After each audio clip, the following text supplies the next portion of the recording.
आप देख रहे हैं न्यूज नाउ 24/7। ताज़ा खबरों के लिए हमारे साथ बने रहें। भाजपा नेता शहजाद पूनावाला ने विपक्ष पर तीखा हमला बोलते हुए कहा कि यदि बाला साहब ठाकरे आज जीवित होते तो वे न केवल भारतीय सेना बल्कि प्रधानमंत्री नरेंद्र मोदी को भी ऑपरेशन सिंदूर की सफलता के लिए धन्यवाद देते। उन्होंने कहा कि ये पहली बार हुआ है जब भारत ने एक परमाणु शक्ति संपन्न देश में घुसकर आतंकियों के ठिकानों को नष्ट किया और आतंकवादियों को मार गिराया, जिससे एक नया सामान्य स्थापित हुआ है। पूनावाला ने शिवसेना पर निशाना साधते हुए आरोप लगाया कि वे बाला साहब ठाकरे के नाम पर राजनीति करते हैं, लेकिन उनका व्यवहार अब पाकिस्तानी रेंजर्स जैसा हो गया है।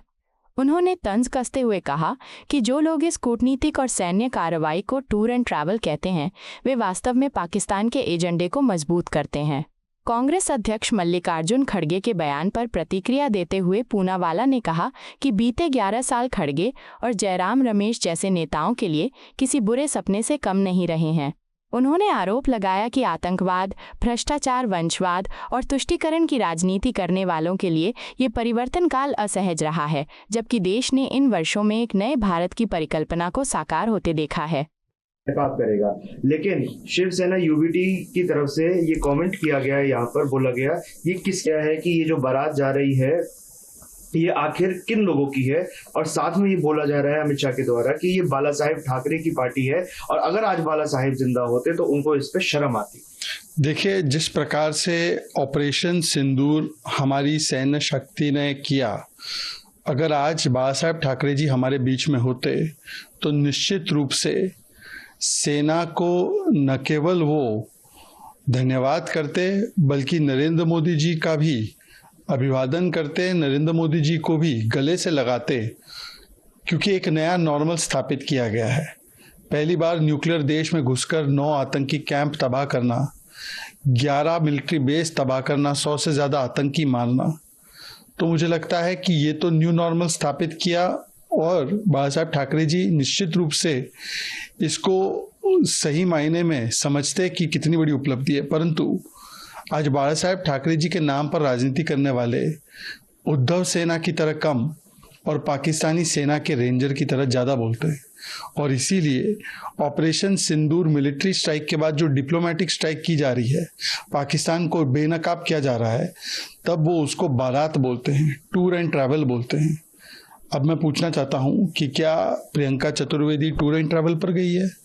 कनिमोळी जी टूर एंड ट्रैवल पर गई है क्या जो बाकी के कांग्रेस के नेता है Shashi Tharoor tour and travel पर गए हैं?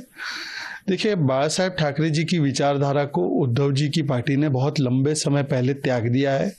हिंदुत्व को त्यागा, राम मंदिर के विषय को त्यागा, सावरकर जी को त्यागा और अब राष्ट्रवाद को भी त्याग दिया है। इसीलिए इस प्रकार के ओछे बयान आते हैं, सेना का अपमान भी किया जाता है और पाकिस्तान को भाईजान बोल के उसके बचाव में इस प्रकार के बयान भी दिए जाते हैं। निश्चित रूप से खड़गे जी के लिए, जयराम जी के लिए पिछले 11 वर्ष नाइटमेयर से कम नहीं रहे होंगे। जो भी आतंकवादी समर्थक है उसके लिए ये नाइटमेयर और इमरजेंसी है। जो भ्रष्टाचार का समर्थक है उसके लिए 11 साल नाइटमेयर और इमरजेंसी है।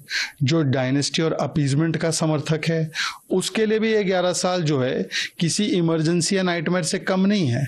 पर हाँ, देश ने देखा है कि किस प्रकार से 11 वर्षों में देश ने नए नॉर्मल स्थापित किए हैं। हम 11वें स्थान पर थे अर्थव्यवस्था की, आज 4थे स्थान पर आए, जापान को भी ओवरटेक किया है। 12% की इन्फ्लेशन होती थी, आज 4.5-5% का एवरेज इन्फ्लेशन, और अब इस महीने की बात करें तो 3.5% का इन्फ्लेशन रहा है। हमने देखा है कि पब्लिक सेक्टर बैंक आज 1 लाख करोड़ के प्रॉफिट में है। हमने देखा है कि किस प्रकार से जीएसटी हो, यूनिफॉर्म सिविल कोड हो, महिला आरक्षण विधेयक हो, या जो बड़े बड़े रिफॉर्म्स है वो किए गए हैं। 11 लाख करोड़ से अधिक आज इंफ्रास्ट्रक्चर पर खर्च किया जा रहा है। हमने देखा है कि 500 नए रेलवे स्टेशन बन रहे हैं, वंदे भारत आई है, 100 नए एयरपोर्ट बने हैं, और हमने ये भी देखा है कि सामाजिक जन कल्याण में 25 करोड़ लोगों को गरीबी से बाहर निकालना, 12 करोड़ लोगों को टॉयलेट देना, 12 करोड़ लोगों के घर में नल से जल आना, 50 करोड़ लोगों को आयुष्मान भारत कवर और 50 करोड़ लोगों का बैंक अकाउंट खुलना, ये सारी उपलब्धियां रही हैं।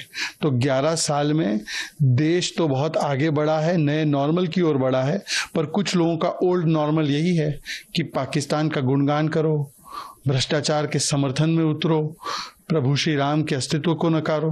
तो उनके लिए निश्चित रूप से ये इमरजेंसी के काल की तरह ही है, क्योंकि उनको तो पता ही है इमरजेंसी काल क्या होता है। भाई 75 में, मतलब आज से 50 वर्ष पूर्व संविधान को कुचलने का महापाप इन लोगों ने किया था। ये वो लोग हैं जिन लोगों ने first amendment locker freedom of speech को रोकने का काम किया था। आपको यह वीडियो पसंद आया हो तो इसे लाइक करें, हमारे चैनल को सब्सक्राइब करें।